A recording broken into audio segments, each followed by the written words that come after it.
లిక్కర కుంభకోణంలో కేజ్రీవాల్ తర్వాత సెకండ్ ముద్దాయి కవితేనని భావిస్తున్న ఈడీ సిబిఐ.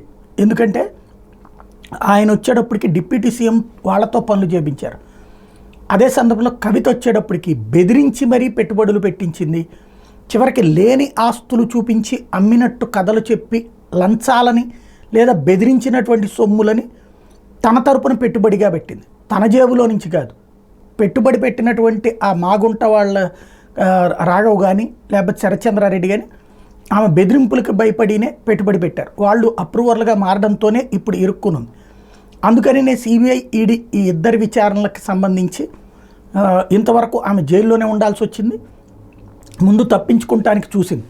కేసీఆర్ అక్కడ ఎలా కాపాడాలో అర్థం కాక ముందైతే కనుక బీజేపీ వాళ్ళని లోపలేసి అవసరమైతే అమిత్ షా మీద కేసు పెట్టి చంద్రబాబుని భయపెట్టినట్టు భయపెడదాం అనుకున్నారు, కానీ సాధ్యం కాలేదు. ఫలితం అక్కడ కవిత అరెస్టు తప్పలేదు.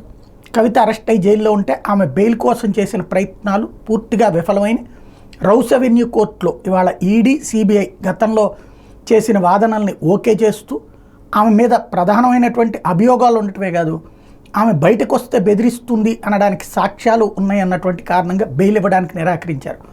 ఇది కేసీఆర్కి ఎందుకు షాక్ అంటే, కవిత పూర్తిగా క్లీన్ చిట్టు ఆమె ఏమీ లేదు తెల్ల కాగితంలా వస్తుంది అని ప్రకటించిన తర్వాత ప్రాథమిక ఆధారాలే కాదు చాలా ఆధారాలు ఉన్నాయి కాబట్టి బెయిల్ రద్దు చేస్తున్నాం, బెయిల్ ఇచ్చేటటువంటి ప్రసక్తి లేదు అని చెప్పడం, ఆమెను బయటికి తీసుకొచ్చి ఎన్నికల ప్రచారంలో తిప్పుదాం అనుకున్నటువంటి కేసీఆర్కి అవినీతి కుటుంబం అన్నటువంటి పేరుకి ఆమెడే ప్రధానమైనటువంటి ఉదాహరణ కావడం అన్నటువంటిది పెద్ద షాక్ అయింది. ఓవరాల్గా చూస్తే కవిత ఉదంతంలో కవిత తనకి తానుగా బాధితురాలయ్యింది, అట్లాగే తన తండ్రిని బాధితుడిగా మార్చింది.